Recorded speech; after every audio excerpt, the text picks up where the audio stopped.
Então vamos lá, colou aqui, vamos entender um pouquinho essa classe genérica, né? Ela vai servir justamente para que eu não tenha que ficar criando para cada tabela um método salvar. Esse transaction aqui salvando. Então, se eu tiver 20 tabelas, eu não vou ter que fazer 20 vezes isso aqui. Ele vai puxar do meu genérico. É o que vai facilitar para a gente, mas os métodos vão ser iguais, né? A mesma coisa, eu colocava isso aqui 20 vezes e 20 classes. Agora eu coloquei uma, mas continua sendo o mesmo método que nós utilizamos no curso anterior, para poder salvar com o Hibernate. Então aqui é só você implementar as classes, Hibernate util, eu vou precisar dela.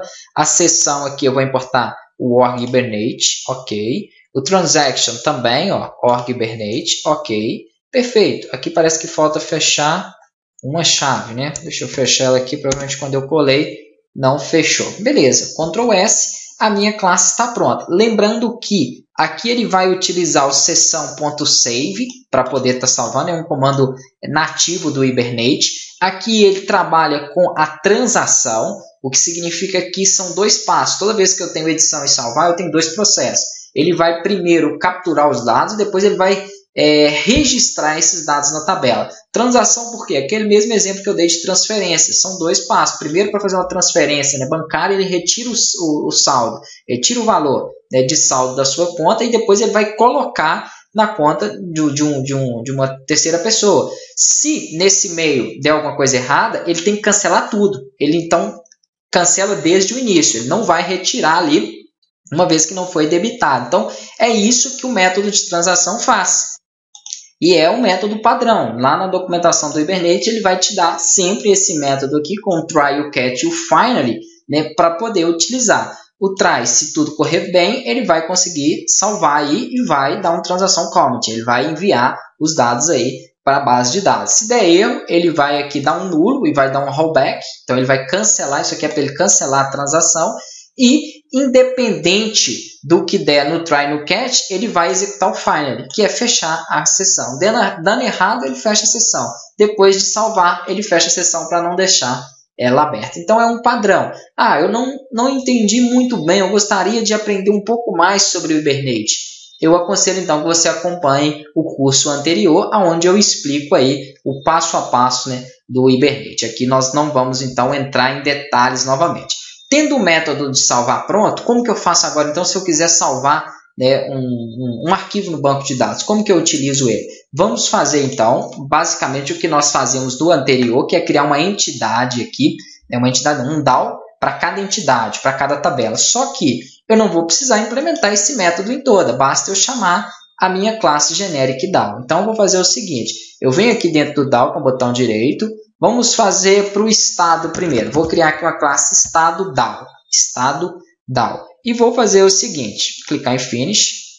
Vamos lá.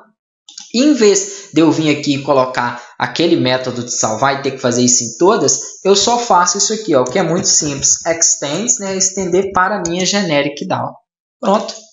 Perfeito. E aqui ele vai me pedir a entidade, que é o quê? Um parâmetro que eu passei, que eu falei que era a tabela. Qual tabela que vai ser?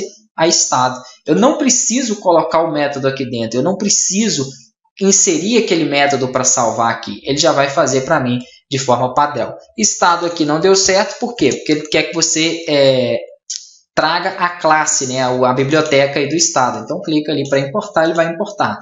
Sempre seleciona um pedaço, apaga, dá um Ctrl+ de espaço, para não ter que fazer manualmente. Então esse macete aí sempre vai funcionar.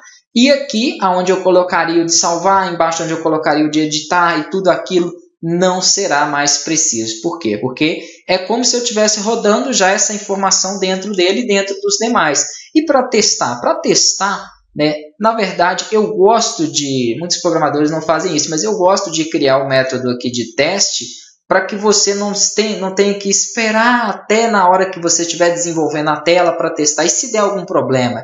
Nós tivemos problema no anterior também, que ele não estava salvando, e isso aqui, essa classe de teste me salvou nisso. Por quê? Porque eu fui verificar e encontrei rapidamente ali o problema. Vi que não estava na interface, sim no banco de dados aqui mesmo, nas classes Java que fazem essa comunicação. Então, nós vamos testar aqui, eu vou testar todos os métodos, quando tudo estiver funcionando, a gente passa para a parte de venda. Para testar, eu vou vir aqui no pacote de teste, vou até criar um outro pacote nele, botão direito, New Package, Vou chamar de br.com.financeiro. Aliás, não dentro desse aqui, tá? Já é dentro desse principal, que é o teste Java, onde ele coloca aqui numa sugestão para você colocar os testes. Então, br.com.financeiro. Aí eu vou chamar ele de DAO. Ok, ponto DAO. Pode ser até minúsculo aqui mesmo. Financeiro.DAO. Beleza.